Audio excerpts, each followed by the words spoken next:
Las montañas de picos nevados refrescan sus pies en las límpidas aguas del mar Mediterráneo. Grecia tiene unos 13.000 kilómetros de costa. Bienvenidos a Hellas. Bienvenidos a este viaje de descubrimiento a los hitos de la mitología griega, a las raíces de la historia europea, a la cuna de la cultura occidental. Bienvenidos a casa. Grecia. De las montañas a la costa. Costa meridional y Ática.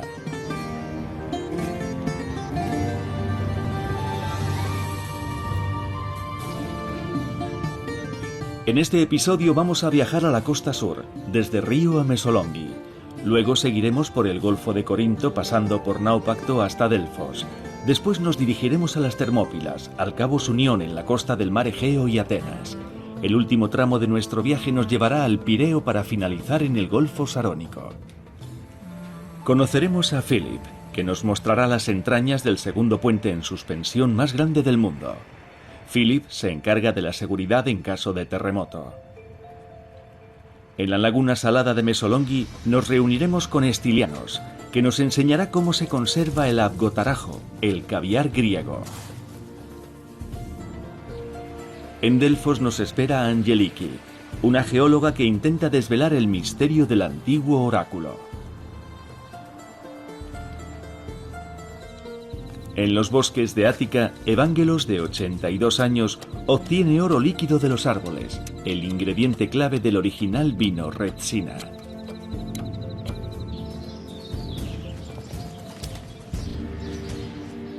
Con el grafitero Loaf haremos un tour privado por su estudio, las calles de Placa, bajo la Acrópolis.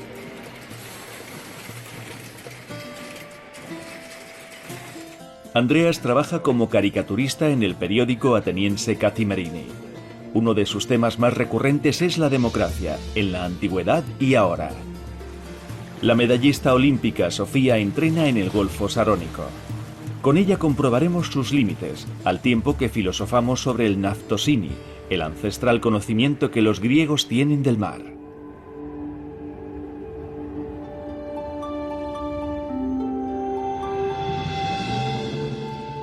En el extremo más exterior de la Grecia continental, donde la tectónica de placas abrió una brecha entre la península del Peloponeso y el continente europeo, un puente de 2 kilómetros une las orillas del Golfo de Corinto. El puente de Río, símbolo de todo un siglo.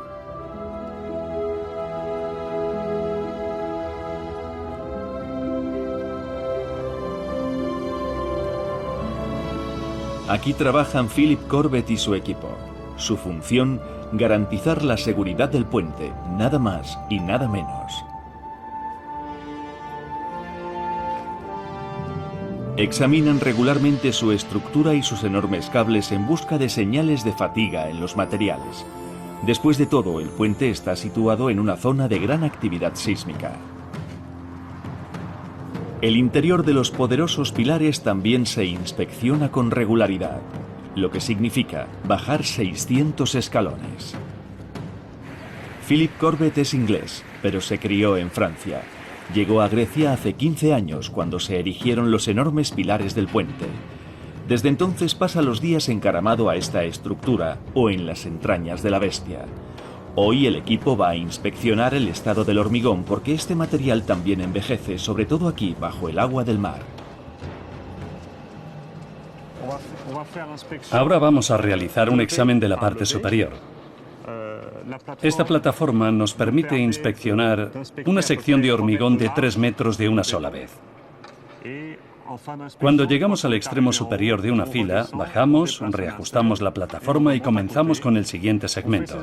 Hacemos estas inspecciones cada 4 años. Así podemos controlar de cerca el estado del hormigón e identificar cualquier anomalía. Luego metemos todos los datos en el ordenador y lo incluimos en el informe correspondiente, que nos servirá para elaborar el plan de mantenimiento para el año siguiente.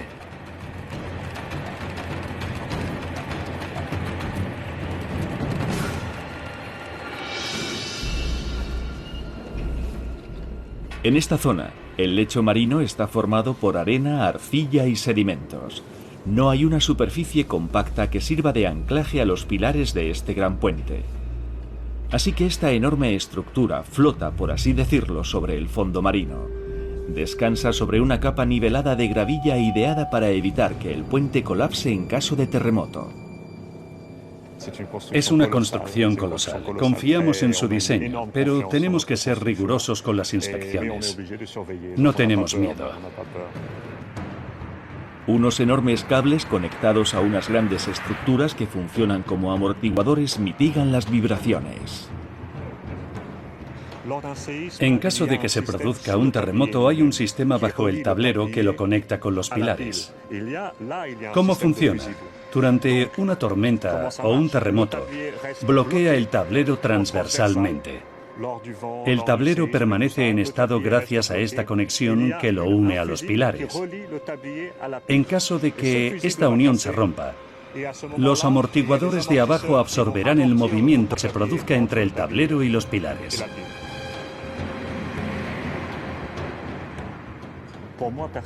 Para mí es un reto diario, porque nuestro equipo es como una familia, una especie de familia de técnicos e ingenieros que cuida del puente todos los días. Pero no se trata solo de un reto técnico, sino también humano. Técnico porque hay muchas variables, terremotos, fuertes vientos. Por eso necesitamos acceso directo a la tecnología. Tenemos que estar muy cerca de la estructura. Y también es un reto humano por los diferentes idiomas con los que trabajamos. En nuestro equipo hay expertos de Francia, Alemania y Grecia, y todos tenemos que estar perfectamente coordinados. Ya han terminado de inspeccionar el hormigón. Y ahora ha llegado el momento de subir los 350 escalones que los llevarán al nivel del mar. Luego hay 250 más hasta alcanzar el tablero. Philip Corbett lleva trabajando aquí desde 1999 y como muchos de sus colegas le ha cogido mucho cariño al puente. No es de extrañar, en cierto sentido es su criatura. Es la criatura de mucha gente. Trabajamos más de 900 personas en su construcción y todos veíamos la obra como cosa nuestra. Personalmente me siento muy próximo al proyecto, pero supongo que como los demás. Trabajo aquí desde hace ya 15 años, desde que comenzamos con las obras. Y sí, le tengo cariño, pero creo que todos los que hemos trabajado en este proyecto sentimos más o menos lo mismo. No se puede evitar.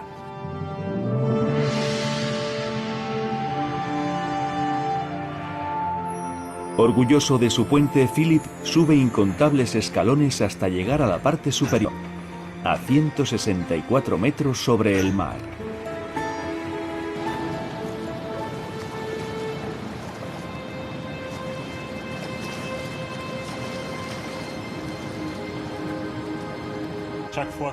Subir aquí siempre resulta emocionante. Hoy, con un tiempo tan bueno, el paisaje es precioso. Hay una gran visibilidad. No sopla el viento, así que no notamos movimiento alguno. Pero esto es una estructura viva porque hay tensión en los cables que van de un extremo al otro. Se puede sentir el movimiento, sobre todo cuando sopla el aire. Es una estructura viva, como ya he dicho. A pesar de su estabilidad y de la sensación de seguridad que da, está viva.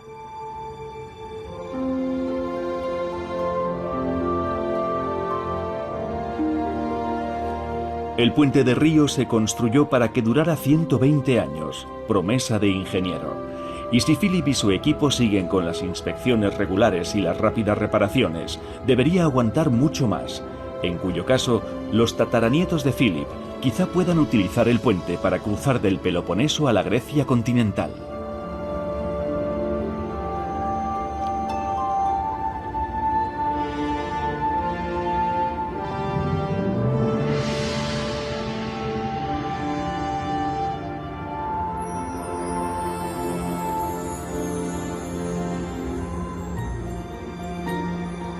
Por ejemplo, para visitar la laguna de agua salada de Mesolonghi, a solo unos kilómetros al oeste.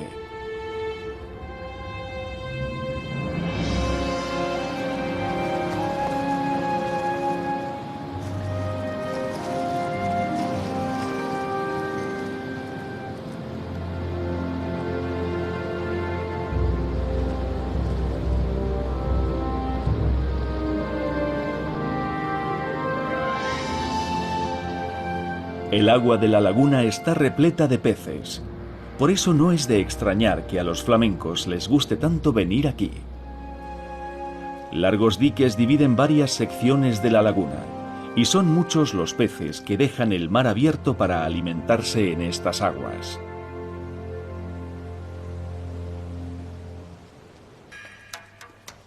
Stylianos Kotsaris también vive de los animales que habitan la laguna. Es un experto en la preparación de un peculiar manjar hecho con huevas de mújol, el avgotarajo o caviar griego.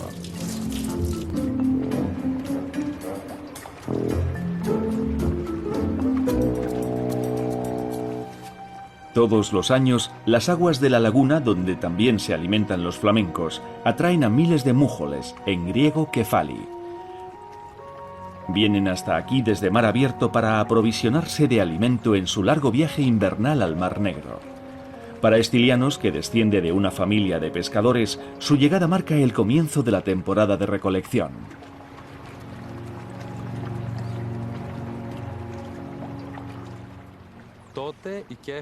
Aquí, en la laguna, es donde el mújol produce los huevos.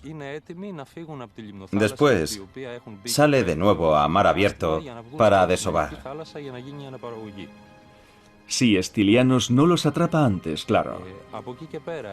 Hay que tener mucho cuidado. Al pez se le realiza una especie de cesárea para extraer el saco de los huevos, sin hacer daño al animal, si es posible. Entonces es cuando comienza la elaboración del avgotarajo. Stylianos ya no pesca. Ahora prefiere comprar los sacos de huevas a los pescadores locales para concentrarse en su especialidad, el complicado y delicado proceso de conservación de las huevas. Primero se cura el saco de huevas. Es muy importante para la calidad del caviar. Se hace para que se conserve durante mucho tiempo. Si el caviar permanece en sal 10 minutos más de lo debido, quedará demasiado salado. Si está 10 minutos menos, se echará a perder. Así que este primer paso es muy importante y hay que hacerlo muy bien. Además, es fundamental el resto del proceso. Se tarda entre 2, 4 y 6 horas, dependiendo de lo grande o grueso que sea el saco de huevas. La verdad es que solo se sabe si está listo cuando lo tocas. No basta con mirar el reloj. La persona que haga esto debe tener experiencia y debe valorar su estado con los dedos. Ahí está el secreto. Después del tiempo adecuado se quita con mucho cuidado la sal sobrante, antes de comenzar con el delicado proceso de secado. Después viene el encerado. La bolsita con las huevas secas se sumerge varias veces en cera de abejas, por supuesto. De esta forma se sella, garantizando su conservación.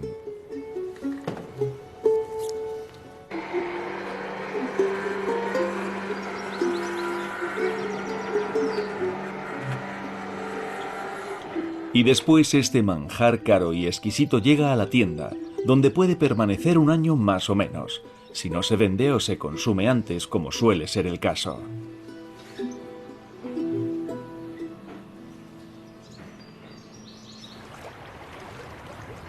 A veces Stylianos incluso hace entregas a domicilio. Hoy se lleva este manjar a su casa para disfrutarlo con una amiga que ha preparado todo lo necesario para una refinada cena.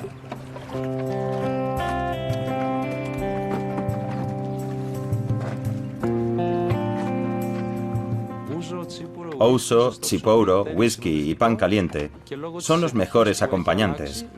Así ha sido desde siempre. Se solía cortar en lonchas muy finas, se quitaba la cera y se comía acompañado de ouzo, chipouro o un chupito de whisky. Y así es como se toma aún hoy en día. Se corta en lonchas finas, se quita la cera y con ella la fina piel del saco de huevas. Este caviar griego también se puede servir con espagueti o ensalada, incluso como canapé. Las opciones culinarias son infinitas. Sin embargo, sí hay un momento idóneo para saborearlo, al aire libre y durante la puesta de sol.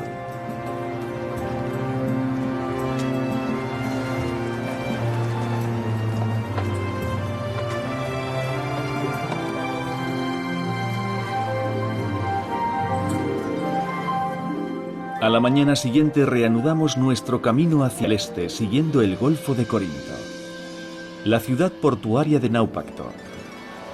En una torre de la fortificación sobre el muelle se alza la escultura del gran escritor español Miguel de Cervantes, el creador de Don Quijote. ¡Qué curioso! ¿Qué hace la estatua de un escritor español presidiendo la entrada a un puerto griego? La respuesta es sencilla. En 1571 la Armada española venció aquí a la flota otomana en la batalla de Lepanto. Cervantes participó en la terrible lucha entre galeones, por eso muchos años después, los griegos levantaron este monumento para agradecerle su contribución en la batalla que los liberó del dominio turco.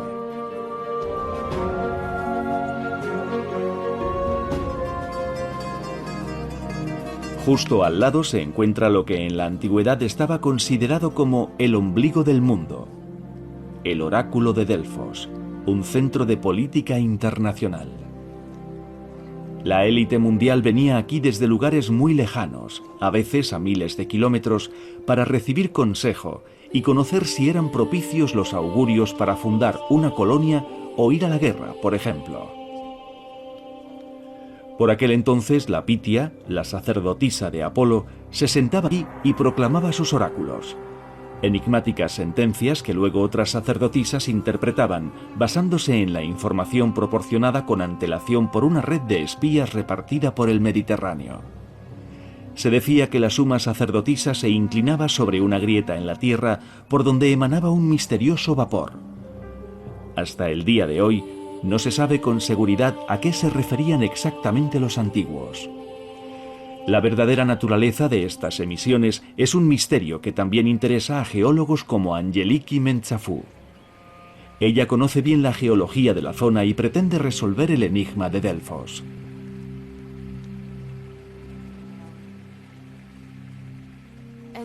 En esta zona siempre ha habido mucha actividad geológica, debido a la tectónica de la región.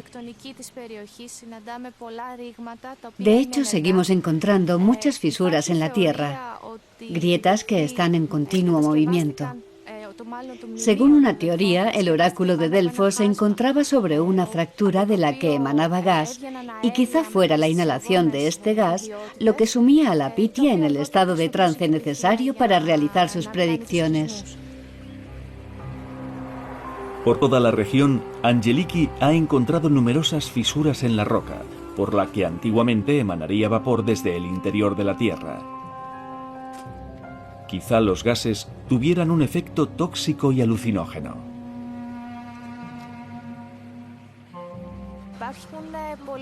Hay muchas teorías sobre los gases que emanaban del interior de la Tierra en esta zona. Primero se pensó que podría ser simple etileno. Esta teoría se basaba en las muestras tomadas de las rocas de la zona. El agua fluía por la piedra caliza y se liberaba etileno como resultado. Pero otra teoría postula que podría tratarse de metano. Las últimas hipótesis, sin embargo, proponen otra solución: que el gas emitido fuera una mezcla de dióxido de carbono y ácido sulfídrico, y que esos dos gases eran liberados por actividad sísmica o tectónica. Lo cierto es que no se sabe con certeza qué gas alimentaba los poderes proféticos de la suma sacerdotisa. Se dice que el oráculo se tomaba vacaciones durante el invierno. Cuando la nieve cubría las montañas, la fuente de sabiduría de Delfos se secaba, una prueba más de que eran los vapores que salían de la tierra lo que sumergía a la sacerdotisa en el estado de trance necesario para realizar sus profecías. Cuando había nieve en las cumbres, los manantiales y los arroyos de los valles se secaban. El agua que corría por ellos y que se colaba por las grietas al interior de la tierra era la causante de los vapores. Sin agua no hay vapor.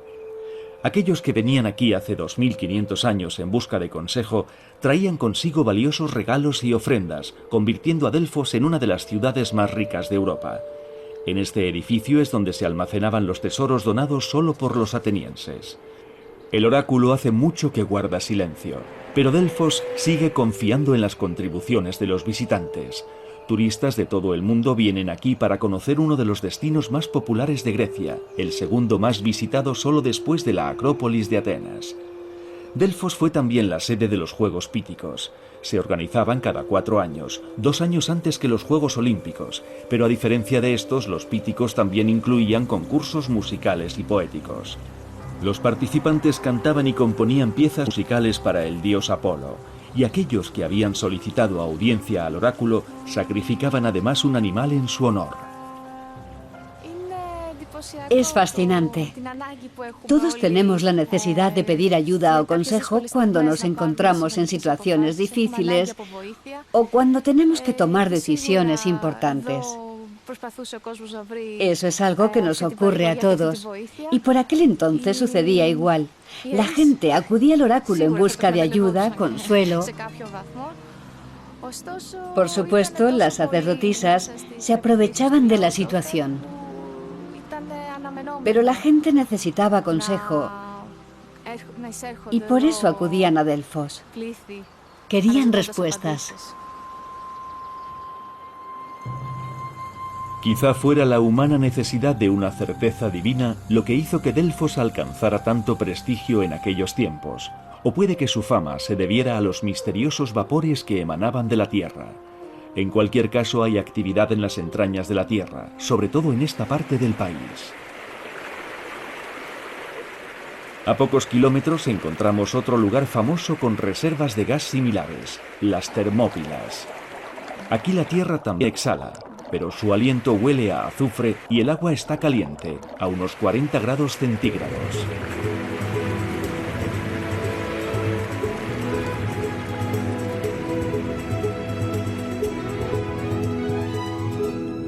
Comenzamos nuestro viaje por la costa meridional en Río y Mesolonghi.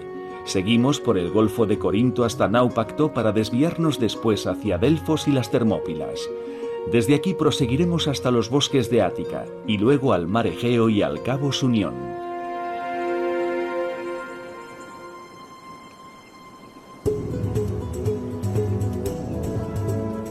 Estos densos pinares son típicos de Ática. Los pinos no solo son el hogar de las cantarinas cigarras, además huelen bien, sobre todo cuando hace calor. Entonces es cuando los árboles desprenden un acre aroma a savia. Aquí trabaja Evangelos Mitrogiannis, recolecta el oro líquido de los pinos.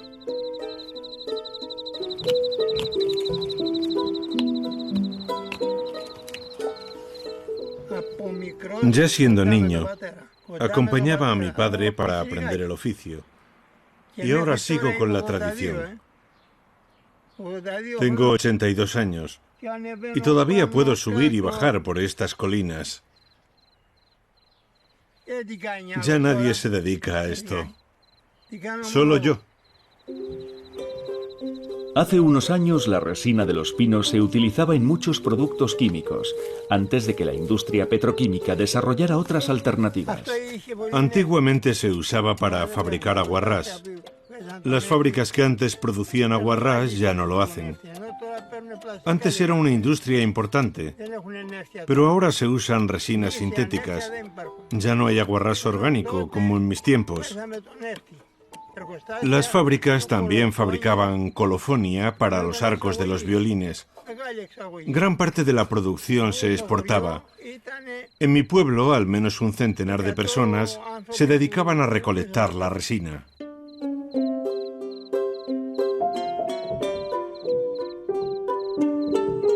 Cuando este líquido denso y pastoso sale por la corteza, Evangelos jura que puede oírlo. El anciano selecciona los pinos que le parecen más fuertes, capaces de soportar la pérdida de resina, y se pone manos a la obra. Según Evangelos, esto no perjudica a los árboles. No, que la resina salga es bueno. Si uno deja a los pinos en paz y no les saca la resina, a veces después de 3 o 4 años acaban secándose. Ocurre lo mismo que con la fruta. Los higos, las uvas, si no la coges, se pudre. La palabra griega para resina es retsina. En un principio la resina se usaba para sellar los barriles de vino. La gente pronto se dio cuenta de que el residuo de resina le daba al vino un agradable toque especiado. Este nuevo vino local pasó a llamarse simplemente retsina. Evangelos cree que el vino con resina es mucho más sano, medicinal incluso. El vino con resina es lo mejor que hay. Cuanta más resina le pongan, mejor. Es un error tomar el vino sin resina. Pero los productores de vino ya no quieren comprarla. Cobramos 5 euros el kilo, ya ve. Pero ellos quieren reducir costes. Así que ahora el vino no lleva resina. Claro que bebo retsina. Ahora iba a comer y no sé qué habrá en el menú. Pero sea lo que sea, lo bajaré con 2 vasos de retsina. ¿Solo 2? Retsina antes era sinónimo de vino blanco griego. Pero ya apenas quedan viticultores que se enorgullezcan de añadir esta sustancia a su producto.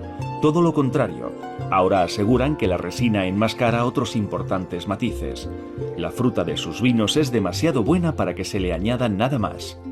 Según parece, ya casi nadie produce retsina, aunque aún se puede encontrar, generalmente la variedad barata, la que se produce principalmente para la exportación. Pero un vaso de retsina bien fresquita frente a estas aguas azul turquesa sigue siendo el sueño de muchos turistas, la versión griega de la Dolce Vita.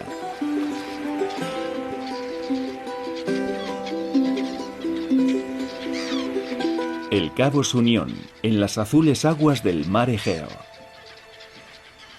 Aquí, en el extremo sur de la Grecia continental, se encuentra el templo de Poseidón. Un lugar emblemático de la mitología griega. Aquí es donde Egeo, el rey mitológico de Atenas, esperó el regreso de su hijo Teseo, que había partido en una peligrosa misión para matar al Minotauro.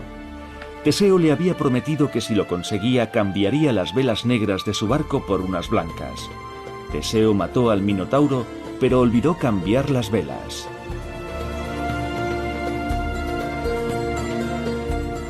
Al ver el barco con las velas negras acercarse al puerto, el rey, desesperado, se arrojó al mar desde un acantilado. Esa es la razón de que esta parte del Mediterráneo reciba el nombre de Mar Egeo.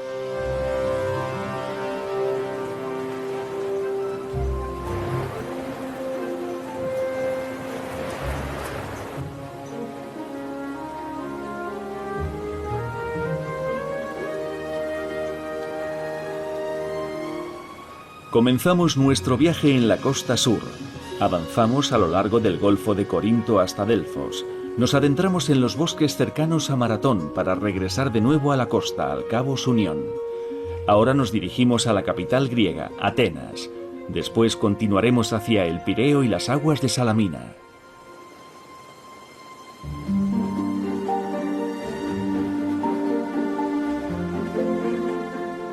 Dejamos atrás el Golfo Sarónico, pasamos el viejo aeropuerto en desuso y ya vislumbramos Atenas. Una megalópolis de más de 4 millones de habitantes, donde a pesar de todo aún es posible encontrar rincones tranquilos. Tras su apogeo en la antigüedad, Atenas fue durante muchos años poco más que un pueblo. Hace 2000 años, la zona comprendida entre el monte Licabeto y la Acrópolis ya era un popular destino turístico, aunque por aquel entonces solo hubiera un par de cientos de edificios. La gran era de los atenienses ya pertenecía al pasado, pero el hito de la antigüedad clásica como cuna de la civilización occidental prosperó igualmente. Muchos años después, algunos europeos admiradores de la cultura griega retomaron las ideas clásicas y en el siglo XIX promovieron la recuperación de los antiguos valores atenienses apoyando las guerras griegas de la independencia y ayudando a un príncipe bávaro a ocupar el trono de Atenas. El nuevo rey encargó la construcción de varios edificios: la Universidad de Atenas, la Biblioteca Nacional, la Academia Nacional y el Palacio Real. Secciones enteras de la antigua ciudad fueron destruidas para dejar paso a las modernas construcciones neoclásicas. Atenas creció rápidamente, convirtiéndose de nuevo en una gran metrópolis. Uno de esos edificios quizá les resulte familiar a los espectadores de los telediarios: el Palacio del Rey Otón I, reconvertido en sede del Parlamento griego. Aquí todos los domingos una unidad de élite realiza la ceremonia del cambio de guardia. El uniforme data de los tiempos de la Guerra de la Independencia.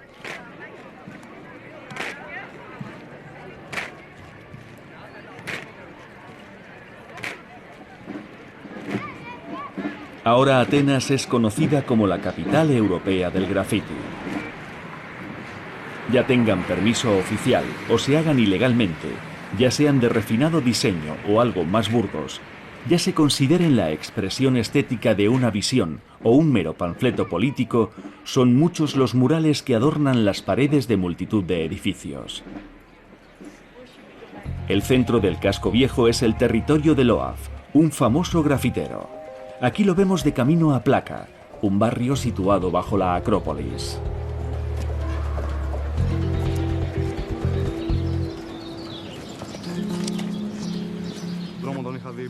Le eché el ojo a este barrio hace ya un tiempo. Antes estaba como abandonado. Bueno, sin el cómo, estaba abandonado, en ruinas. Así que decidí pintarlo, para convertirlo, poco a poco, en una especie de galería de arte. Y funcionó. Solo 6 meses después ya había terminado. Lo hice solo porque el barrio estaba muy mal. Siempre me ha gustado dibujar, desde que era un niño. Después, en secundaria, conocí a unos chavales que ya hacían graffiti y me gustó mucho. Me di cuenta de que se me daba mejor desarrollar los dibujos al aire libre que sobre el papel. Quedaban mejor en las grandes superficies. Por eso lo hago, porque me siento libre, libre de las restricciones de las pequeñas superficies. Aquí hay grandes espacios donde puedo hacer lo que quiera, donde quiera, casi siempre.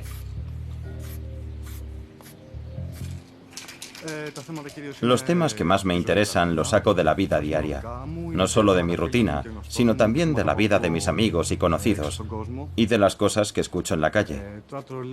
El reloj enfatiza el paso del tiempo, el tiempo y el hecho de que en Grecia no lo sabemos aprovechar.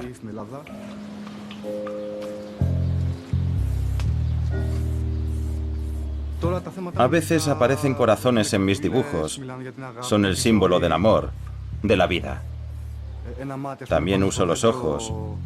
Un ojo en un árbol, por ejemplo, significa que el árbol está vivo.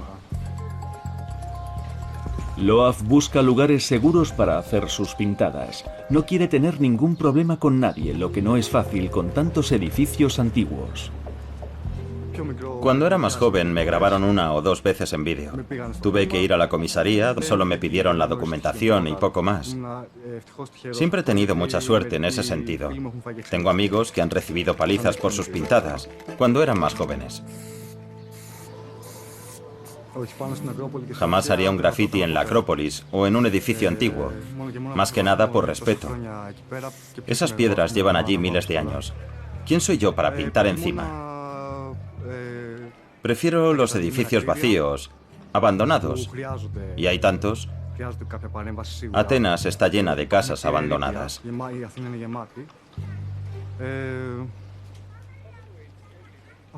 Pero no, jamás pintaría sobre monumentos antiguos. No está bien. Un artista no debe echar a perder el trabajo de otro. Y lo que hicieron los antiguos son obras de arte.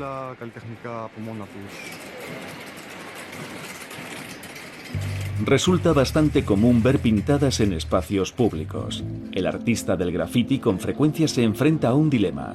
¿Debe darse a conocer, conectar con su público o es mejor trabajar de incógnito? A veces la gente me dice lo que opina. Hace poco una mujer se acercó y me preguntó, ¿qué es eso? Es muy feo. Claro, no sabía lo que había hecho yo. Pero a la mayoría de los transeúntes, sobre todo los de estas calles, les gusta lo que ven. Hacen fotos. Algunos incluso me han pedido que pinte algo para ellos. La gente poco a poco está aceptando el graffiti. Y creo que eso es bueno.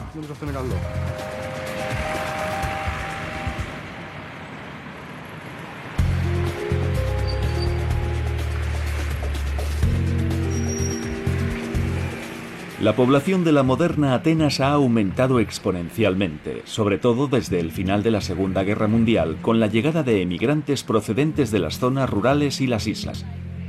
Aunque Atenas no es una ciudad pobre, sí sufre frecuentes periodos de escasez, y no solo desde la crisis. Atenas es desde hace tiempo un crisol de culturas.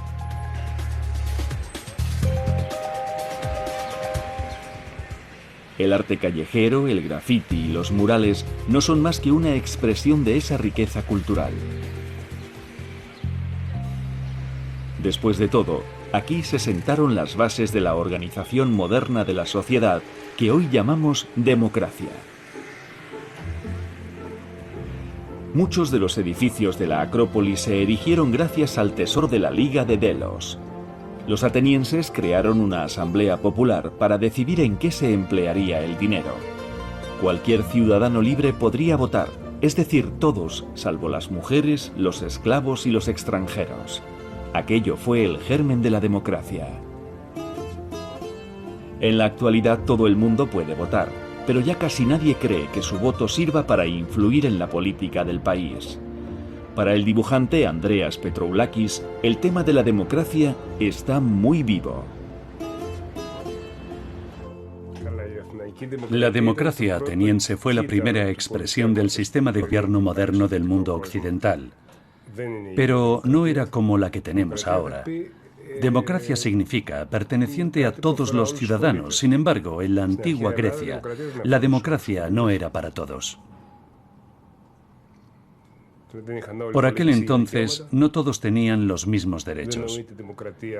Y no puede haber democracia cuando los derechos no son los mismos para todos o cuando hay esclavitud. Nosotros ahora sí que la tenemos. La democracia occidental, la que existe en Europa y en Estados Unidos, quizá tenga algunos aspectos negativos, pero sigue siendo la mejor forma de gobierno jamás inventada. Andreas Petroulakis trabaja para el periódico Kathimerini, una publicación de corte conservador y gran prestigio. Como dibujante y periodista, el tema de la democracia es su pan nuestro de cada día. En la redacción, Petroulakis hojea los titulares sobre política griega y europea, entre los que también figuran dibujos y artículos suyos. Después de todo, la libertad de expresión es una piedra angular de la democracia. Recientemente, Andreas Petroulakis tuvo un enfrentamiento público con el ministro griego de Defensa a cuenta de una viñeta con el siguiente texto: las cucarachas sobreviven a cualquier cosa, y algunos políticos conservadores incluso consiguen hacerse con un sillón en una coalición de izquierdas. En su denuncia, el ministro le pedía 1 millón de euros por difamación, otro enfrentamiento sobre los límites del humor. Durante décadas en Grecia hemos disfrutado de libertad para hacer humor. Creo que nos lo hemos ganado. Tenemos una gran tradición de humoristas gráficos y dibujantes.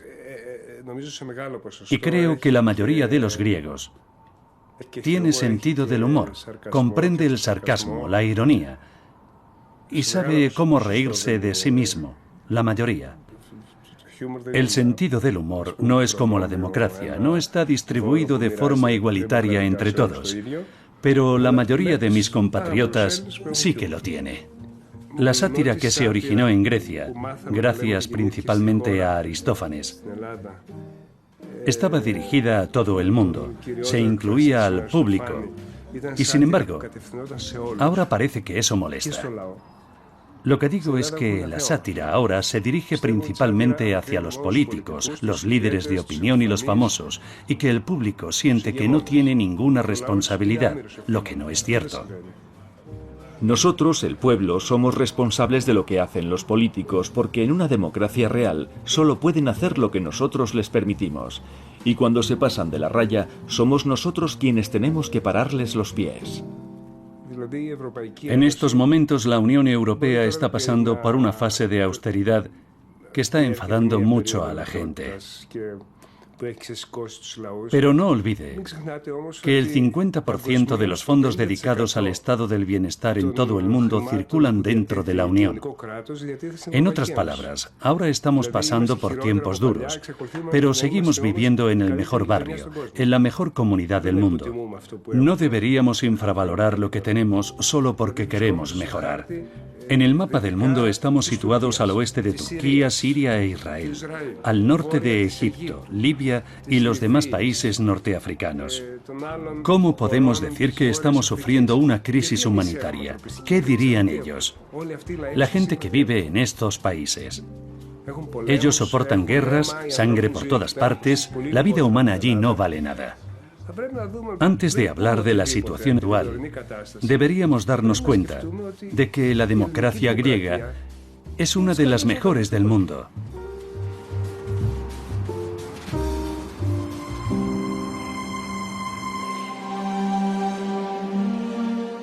A las afueras de Atenas se encuentra el puerto histórico de El Pireo. Aquí, en el Golfo Sarónico, petroleros y cargueros aguardan mientras los barcos de pasajeros y los ferris atracan en sus muelles. Con 19 millones de viajeros al año, El Pireo es el puerto de pasajeros más importante de Europa. El Pireo siempre ha sido crucial en la comunicación con las islas y fue también el punto de partida para numerosos migrantes en su viaje a través del océano. También es el sueño de muchos regatistas y dueños de yates. Los deportes acuáticos ocupan un lugar muy especial en la psique de los griegos, sobre todo la náutica. Aquellos que pueden permitírselo amarran su embarcación en uno de los numerosos puertos deportivos que se crearon después de los Juegos Olímpicos de 2004, como este de Seas Marina. La crisis económica no ha obligado a los realmente ricos a bajar su nivel de vida, aunque ahora están más vigilados.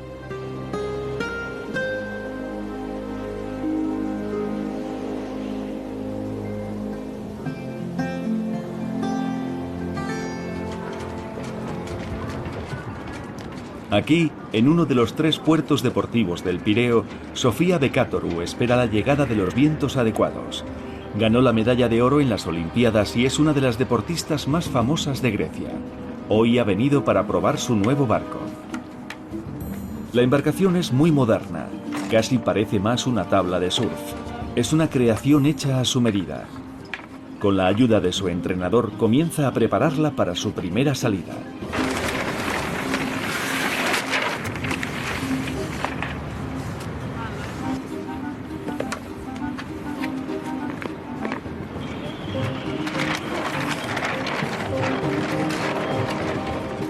Pero el viento que tanto anhelaba parece que le vaya a estropear el plan.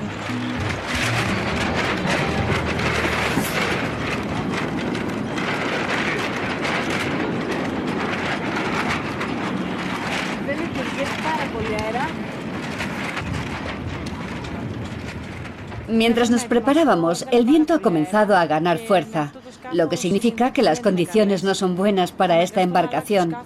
Así que no me queda más remedio que cambiar de barco. Este no puede salir con un viento de fuerza 17. Se puede navegar con él hasta con un viento de 20 millas, pero no con más, sería demasiado peligroso. De vuelta al tablero de diseño. Hay que desmontar el barco y guardarlo de nuevo. Estas cosas pasan. Los marineros profesionales saben cuándo arriesgarse y cuándo hay que dar marcha atrás.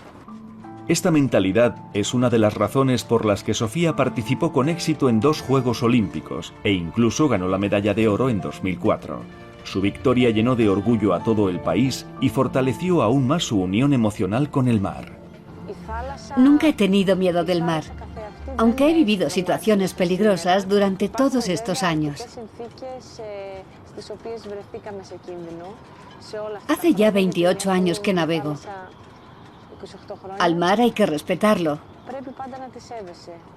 Hay que tener las ideas claras y no tomar riesgos innecesarios. Y siempre hay que tener un plan B. En Australia nos topamos con varios tiburones, poco antes de los Juegos Olímpicos del 2000 en Sydney. Estábamos entrenando y de repente apareció un grupo de tiburones. Pasé bastante miedo por los tiburones, no por el mar. Junto a varias colegas, viví una situación bastante peligrosa, con vientos de más de 40 millas.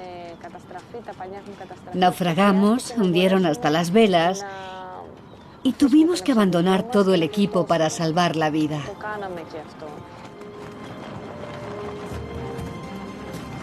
Sofía ha decidido utilizar un barco más seguro con este viento y ya lo está preparando. Para enfrentarse al mar y a la meteorología, Sofía confía en un antiguo conjunto de normas de los antiguos marineros griegos, conocido como Naftosini. Se aplica en todos los ámbitos de la navegación y hunde sus raíces en la experiencia de la flota de Ática, en el conocimiento tradicional de los marineros desde Ulises a los argonautas. Para mí el Naftosini es algo difícil de explicar. Tiene que ver con las medidas de seguridad que hay que tomar al hacerse al mar. Medidas que comienzan por saber las condiciones del mar y las corrientes con las que te puedes encontrar. Ahora eso es más fácil. Con la tecnología actual, la Internet. Pero eso no es todo. Según Sofía, cualquiera que se haga al mar debe estar al tanto de los riesgos y debe prepararse para la peor de las situaciones. Solo entonces se dice que un marinero actúa con responsabilidad, según las leyes de Naftosini.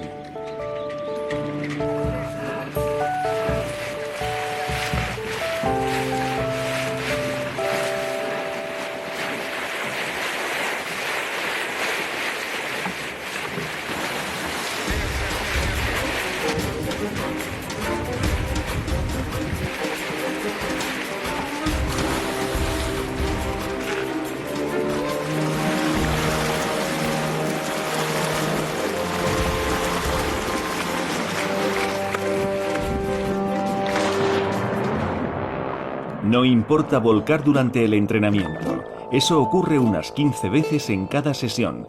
Ella lo sabe y por eso viene preparada.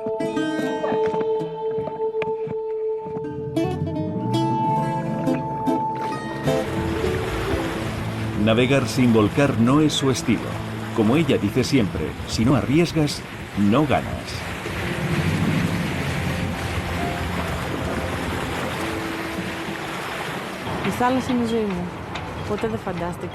El mar es mi vida. No puedo imaginar mi vida lejos del mar. Me di cuenta siendo muy joven, cuando iba a la playa.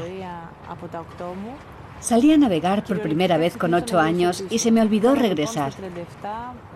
Aún siento lo mismo a mis 37 años. Ojalá pudiera pasar todo el día en el mar. A veces lo consigo y eso me hace muy feliz. Así es como me siento también cuando traigo a mis hijos y les enseño todas las maravillas que te regala el mar cuando lo respetas. Situaciones maravillosas que surgen de forma natural y con las que los críos aprenden lecciones de vida a través de la propia experiencia.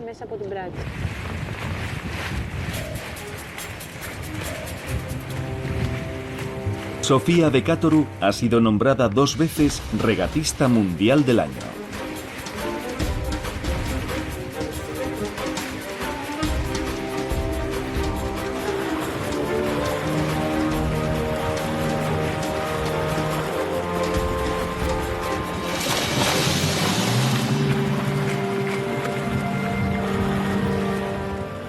Las aguas por las que Sofía navega ahora fueron también el escenario hace 2500 años de una de las batallas marítimas más grandes de todos los tiempos. La armada persa, superior en número a la griega, se disponía a tomar Atenas. Entonces llegó de Delfos el críptico mensaje de confiar en las murallas de madera. Los atenienses recibieron el mensaje. Primero trasladaron a las mujeres y a los niños a un lugar seguro, a Salamina. Después construyeron una especie de muro con sus humildes barcos de madera y organizaron un contraataque con el que consiguieron hundir una gran parte de la flota persa. Los atenienses tenían un mejor conocimiento del mar y de sus costas en particular, y además contaban con el Naftosini, su tradición náutica. Una filosofía práctica que combina respeto reverencial y un profundo amor por el mar.